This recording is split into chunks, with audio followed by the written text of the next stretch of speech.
ওরে বাবা, বড় কষ্ট। আর চলতে পারি না এই বুড়ো বয়সে। কি কাকা, কোথায় চললে?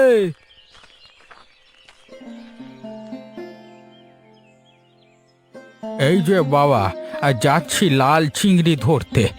বুড়ো বয়সে আর তো কিছু করতে পারি না, তবে একটা পেট সেটা তো চালিয়ে যেতে হবে যতদিন না মরছি।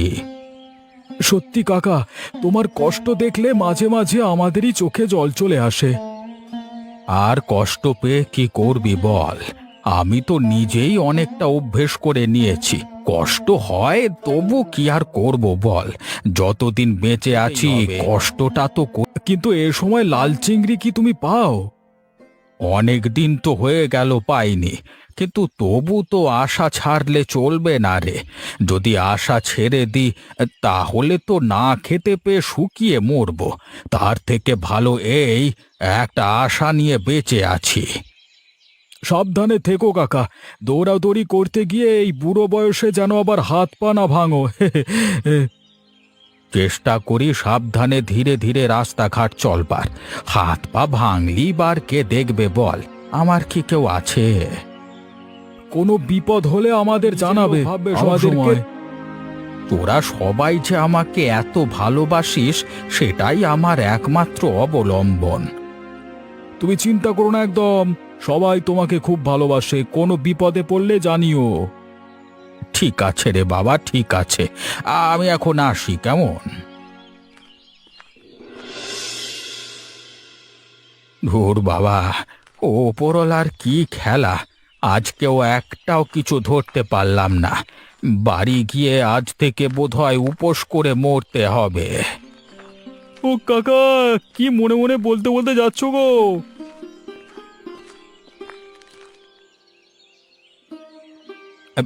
মনে মনে ওপরওয়ালাকে বলতে বলতে যাচ্ছি যে অনেক তো হলো, এবার নিয়ে নাও তোমার কাছে। সবার মরণ হচ্ছে, আমার কেন মরণ হয় না বলো তো? মরবে কেন কাকা তুমি? এরকম উল্টো পাল্টা কথা বলছো কেন? কি করব বলতো? জীবন তো পুরোটাই দেখলাম, আর বেঁচে কি করব? আর ধ্যার, তোমার এখনো অনেক জীবন বাকি আছে। এই বুড়ো বয়সে পেট চালানোর জন্য লাল চিংড়ি খুঁজে বেড়াচ্ছি, আর সেই পাজি মাছগুলো শয়তানি করে ধরা দিচ্ছে না। আমার কি হতে পারে বলতো? কপাল কাকা, সবই কপাল। তুমি সবকিছু পরিবর্তন করতে পারবে, কপালকে তো আর পরিবর্তন করতে পারবে না। বলছি, তোকে একটা কথা বলবার ছিল। হ্যাঁ বলো না, কি বলবে?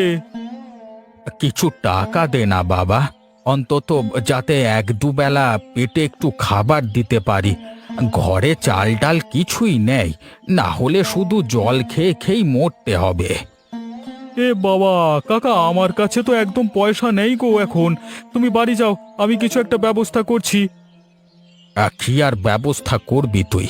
ওপরওয়ালাই আমার জন্য কিছু ব্যবস্থা করতে পারছে না। যাই রে বাবা, যাই। তোরা ভালো থাকিস, কেমন?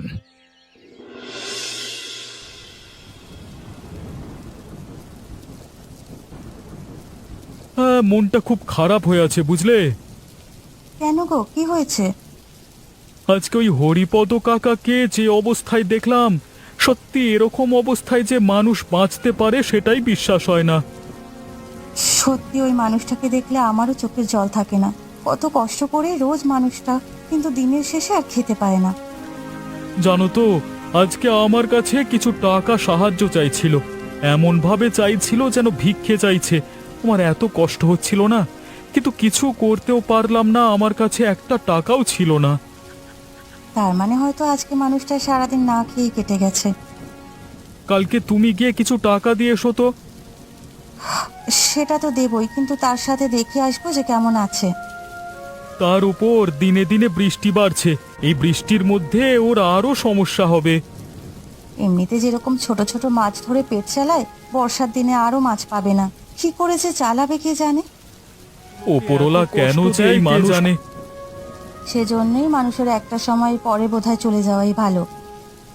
না হলে তো এই অসীম কষ্ট ভোগ করতে হয়, সেটা তো চোখে দেখা যায় না। কি আর করব বলো, একদিন তো আমরাও বুড়ো হব।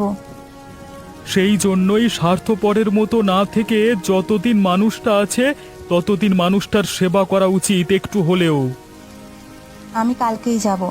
দেখো, আমাদের তো যে করেই হোক পেটটা চলে যাচ্ছে, গরিব হলেও, কিন্তু ওই মানুষটা তো নিজের পেটের জোগাড়ও করতে পারছে না।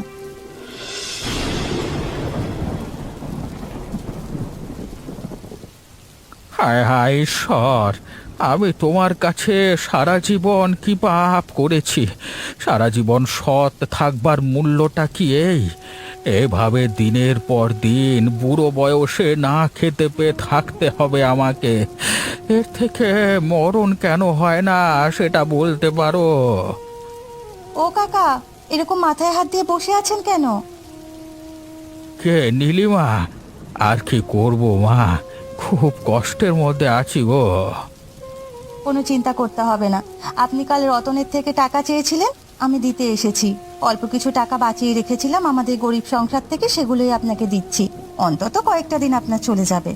বুঝলে তো, আমি মৃত্যু চাই। বয়সে এসে যেভাবে ভিক্ষে করে কাটাতে হবে বুঝতে পারিনি। কিন্তু ভিক্ষা কেন বলছেন? আমরা কি আপনার পর নাকি? মানুষ মানুষের থেকে সাহায্য চাইবে, এর মধ্যে লজ্জা কিসের? সারা জীবন তো মাথা উঁচু করে বেঁচে এসেছি, তাই বুড়ো বয়সে কষ্ট হয় মা। ঠিক আছে, আপনাকে আর বেশি কষ্ট পেতে হবে না, টাকাগুলো রাখুন। টাকাগুলো তুই দিলে রে মা, বড় উপকার হলো। দিনের পর দিন খেতে পাইনি, এই শরীর আর চলছে না একদম। শরীর যে আপনার ভয়ানক ভেঙে পড়েছে, সেটা তো দেখেই বোঝা যাচ্ছে। কি করব বলতো, আমার তো কিছু করবার নেই। মৃত্যুও তো আসছে না। মৃত্যুর কথা ভাবলেই কি আর মৃত্যু আসবে? মৃত্যু কি আমাদের কারোর হাতে আছে? যতদিন না মৃত্যু আসছে ততদিন ভালো করে বাঁচুন না জীবনটা, আর একদম ভেঙে পড়বেন না। আমরা আপনার পাশেই আছি। ঠিক আছে রে মা, ঠিক আছে। তোরা সাহস দিচ্ছিস, সেই জন্য সাহস নিয়ে বেঁচে আছি। এইভাবেই বেঁচে থাকতে পারবো আশা করি। ঠিক আছে, আমি তাহলে এখন আসি। কোনো সমস্যা হলে জানাবেন। ঠিক আছে রে, জানাবো। তোরাও ভালো করে থাকিস।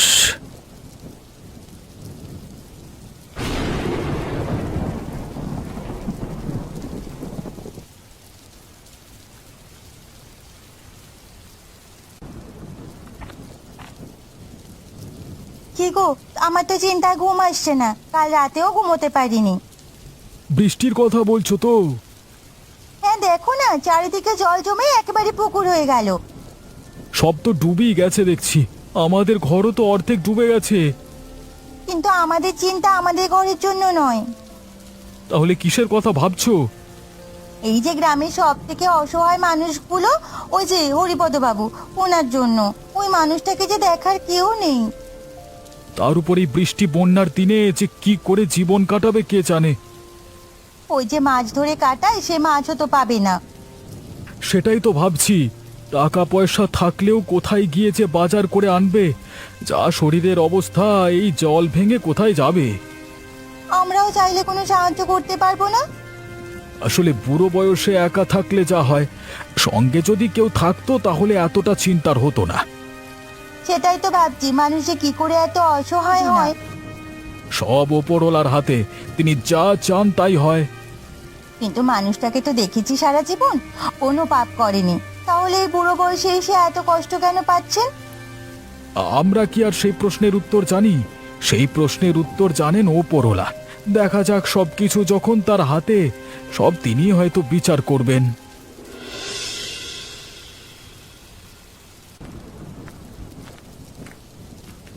আরে ও হরিপদ কাকা, কোথায়? বল রে বাবা রতন, তুই এই বৃষ্টির দিনে কষ্ট করে আসতে গেলি কেন? আরে বাইরের চারপাশে মাঠ জমি সব ডুবে গেছে, তাই তোমাকে একবার দেখতে এলাম। কি দেখতে এলি? মরে গেছি না বেঁচে আছি? হ্যাঁ, তা ভালো। ভগবানের কাছে প্রার্থনা কর যেন তাড়াতাড়ি মরে যাই। একটা ভালো খবর দিতে এলাম। আমার জন্য আবার ভালো খবর কি রে? ভালো খবর কি আর আমার কাছে আসে? আরে আমি দেখে এলাম, ওই মাঠের ওপারে প্রচুর লাল চিংড়ি হয়েছে। এতদিন তুমি লাল চিংড়ি খুঁজে ঘুরে ঘুরে মরছো, আর এখন লাল চিংড়ি এসেছে তোমার কাছে ধরা দিতে। সত্যি বলছিস বাবা? আরে হ্যাঁ, একদম সত্যি কথা। দেখলাম বলি তো তোমাকে জানাতে এলাম। তুমি এত প্রার্থনা করেছো ওপরওয়ালার কাছে, এখন তিনি তোমার কথা শুনেছেন। যাক বাবা, আমি নিশ্চিন্ত হলাম। এবার অন্তত কিছু করে পেটটা চালাতে পারবো। অন্য কেউ গিয়ে ধরবার আগে তুমি ধরতে লেগে যাও। আমি এই বেরুবো জাল নিয়ে। আমাকে ধরতেই হবে লাল চিংড়ি। এতদিন যখন কষ্ট করেছি, তখন আমি পারবো এই জলের মধ্য দিয়ে লাল চিংড়ি ধরে আনতে। তোমাকে দেখে আমরা শিখি যে এই বুড়ো বয়সে এত কষ্টের মধ্য থেকেও কিভাবে হার না মেনে বেঁচে থাকা যায়, বুঝলে? আমার কষ্ট তোরা বুঝবি নে। তোদের কাছে ভিক্ষে চেয়ে জীবন কাটাই, অন্তত এই মাছগুলো যদি জালে পড়ে, তাহলে ভিক্ষে করে আর কাটাতে হবে না। পড়বে পড়বে, তোমার কপাল ঘুরবে, আমার উপরে বিশ্বাস রাখো। আরে ও হরিপদ কাকা, কোথায় যাচ্ছ এই জলের মধ্যে? লাল চিংড়ি ধরতে যাচ্ছি গোপাল।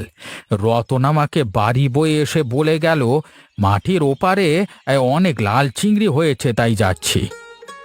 বেশ বেশ, যাও যাও। আমিও শুনলাম এই বর্ষার জলে অনেক মাছ এসেছে। মনে হচ্ছে এবারে খুশির দিন আসবে। সবারই জীবন বদলায়, তোমার কষ্টের জীবন কাটবে, বুঝলে? আমার কষ্টের দিন কাটবে একেবারে মৃত্যুর পর। না মরলে আর শান্তি নেই। মরবার কথা বলো না, তুমি তুমি আমাদের সবার খুব প্রিয়। মরে গেলে আমরা খুব কষ্ট পাবো। তাই যতদিন আছো কষ্ট করে হলেও বেঁচে থাকো, আমরা তো আছি, তোমার চিন্তা কিসের? তোরা আছিস বলেই তো ভরসা। তবে ভালো লাগে না তোদের থেকে সাহায্য নিয়ে জীবন কাটাতে। নিজেকে ভিখিরি মনে হয়। আরে আমাদেরকে নিজের ছেলের মতো মনে করতে পারো। সারা জীবন সৎ থাকার কি এটাই নমুনা? সেটা তো বলতে পারবো না গো, তবে সততাই তো একমাত্র পথ, তাই সৎ আমাদের থাকতেই হবে। আমি ওপরওয়ালার কাছে প্রার্থনা করব যেন কারোর জীবনে এরকম কষ্ট না আসে। আর আমিও চাইবো যে তোমার জীবন থেকেও যেন কষ্ট দূর হয়ে যায়। দেখা যাক কতটা কি হয়। আরে তুমি দেখবে শেষে সব ঠিক হয়ে যাবে। কষ্ট করবার পর সবার জীবনে সুখ আসে, তোমার জীবনেও সুখ আসবে। তোরা সেই কামনাই কর। ঠিক আছে রে বাবা, আমি এখন আসি। ওই দেখ রতন, হরিপদ কাকা চিংড়ি মাছ বিক্রি করছে। চল চল, বর্ষার দিনে চিংড়ি মাছ এমনিতেই খুব ভালো লাগে, তার উপর হরিপদ কাকা যখন বিক্রি করছে তখন ওনার কাছেই কিনতে হবে। হ্যাঁ, আমরা কিনলে বা অনেকটা সাহায্য হয়ে যাবে ওর। কাকা, মাছ কেমন পেলে গো? তোমার দয়ায় ভালোই পেয়েছি বাবা। যা মাছ আছে এখনো মনে হচ্ছে বেশ কিছুদিন পাওয়া যাবে। তোমার পুরো বর্ষায় ওখানে মাছ থাকবে। বর্ষার দিনে তোমাকে কোনো চিন্তা করতে হবে না।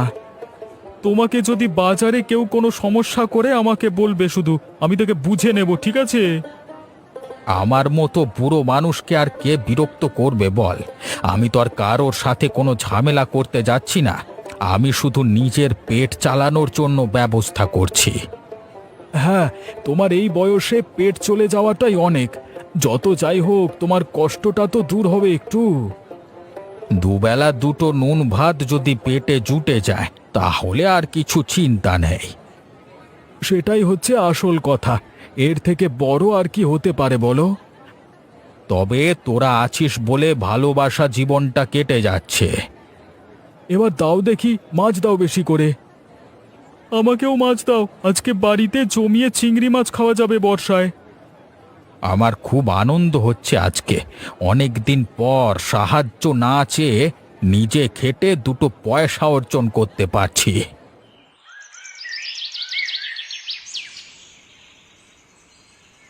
ওগো শুনছো, আমার খুব কষ্ট হচ্ছে।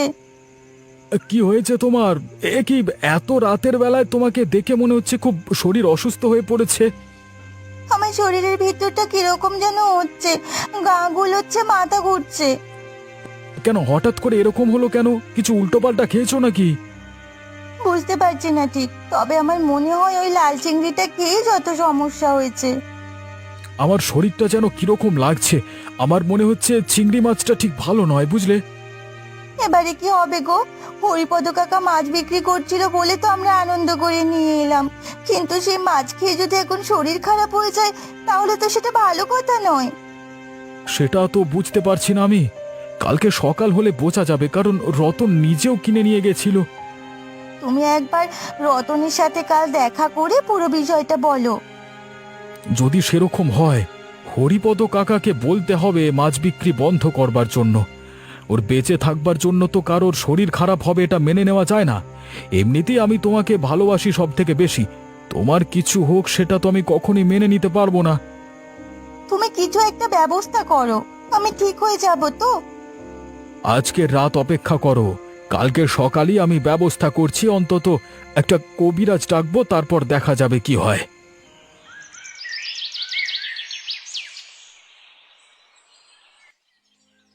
রতন, তোর সাথে আমার একটা কথা ছিল। হ্যাঁ বলো, কি বলবে? কালকে রাতে হঠাৎ করে তোর বৌদির শরীর খারাপ হয়ে যায়, মনে হচ্ছে লাল চিংড়ি খেয়ে শরীর খারাপ হয়েছে। আরে এইদিকে তো তোমার বৌদিরও শরীর খারাপ হয়েছে। রাতের বেলায় ভয়ানক শরীর খারাপ হয়েছিল, বমি করেছে, আমার নিজেরও মাথা ঘুরছে। তাহলে কি করা যায় বলো তো? বস, আমার মাথা কিন্তু হেব্বি গরম আছে। ওই বুড়োকে লাই দিয়ে আমরা অনেক মাথায় তুলেছি, এবারে কিন্তু ওকে ধরে বাটাম করতে হবে, বুঝলে? মাথা গরম করিস না, দেখ বুড়োরও তো দোষ নয়। আরে দোষ নয় মানে? ও কি জানে না ওই চিংড়ি মাছ খেলে এরকম হবে? জানে না বলে নিশ্চয়ই বিক্রি করছে। তুমি ছাড়ো তো নাটক, ও সব জানে, আর জেনে শুনে এই কাণ্ডটা করেছে নিজে লাভ করবার জন্য।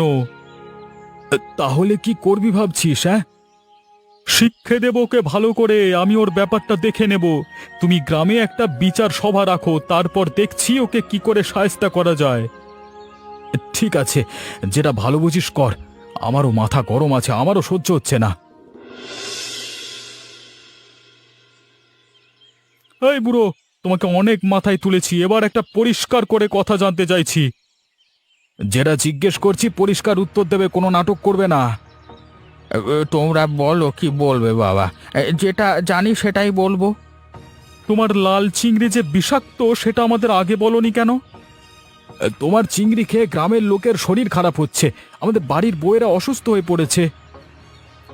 এরকম হতে পারে তো কোনোদিন ভাবিনি। আচ্ছা ঠিক আছে, আমি দেখছি। এমন বাগিয়ে দেব না পেছনে, তখন বুঝতে পারবে অনেকদিন মার খাওনি না। হ্যাঁ বাবা রতন, তুই তো আমার সাথে ভালো করে ব্যবহার করতিস, এরকম করে কথা বলছিস কেন? গায়ের জ্বালা আছে তাই বলছি। নিজের বউ যদি শরীর খারাপ হয়ে বিছানায় পড়ে থাকতো তখন তুমি কিভাবে কথা বলতে আমার সাথে? হ্যাঁ, চোরের মায়ের বড় গলা করে আবার কথা বলতে লজ্জা করে না তোমার? এতদিন তোমাকে খাইয়ে পরিয়ে বাঁচিয়ে রেখেছি, আর এখন তুমি আমাদেরকে মারছো সুযোগ পেয়ে? হ্যাঁ, কয়েকটা টাকার লোভে আমাদের তুমি মৃত্যুর মুখে ফেলে দিলে। এর থেকে ভালো ছিল আমাদের কাছে ভিক্ষে করে বেঁচে থাকতে। যখন যা চেয়েছো তখন আমরা তাই দিয়েছি, আর এখন আমাদের জীবন নিতে চাইছো? এত লোভ সহ্য হবে না শরীরে, বলে রাখলাম। আমার বিশ্বাস হচ্ছে না যে লাল চিংড়ি খেয়ে কারোর শরীর খারাপ হতে পারে। বিশ্বাস হচ্ছে না? দুঘা দিলি বুঝতে পারবে। আজকে তুমি বাড়ি যাও, তখন তোমাকে দেখাবো। চয় গোপাল।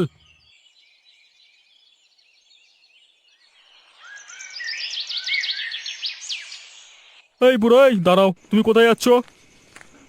বাবা, তুই আমার রাস্তা আটকা দিচ্ছিস কেন অন্ধকারে? তো কি করব?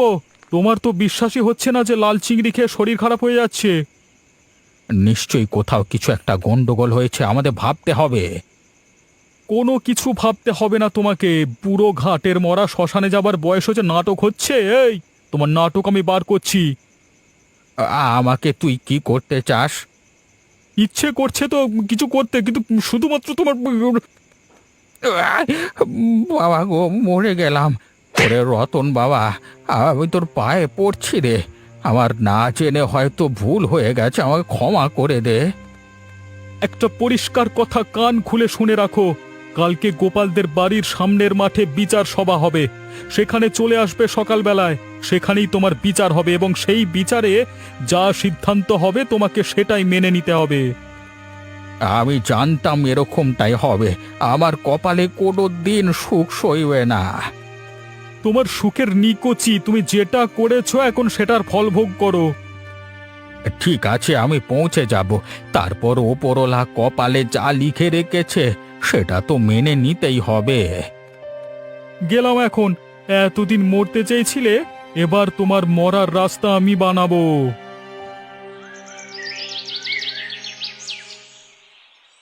বুড়ো আসতে পারলো না, কি করবি কিছু ভেবেছিস গোপাল? গ্রাম থেকে তাড়িয়ে দেওয়া হবে।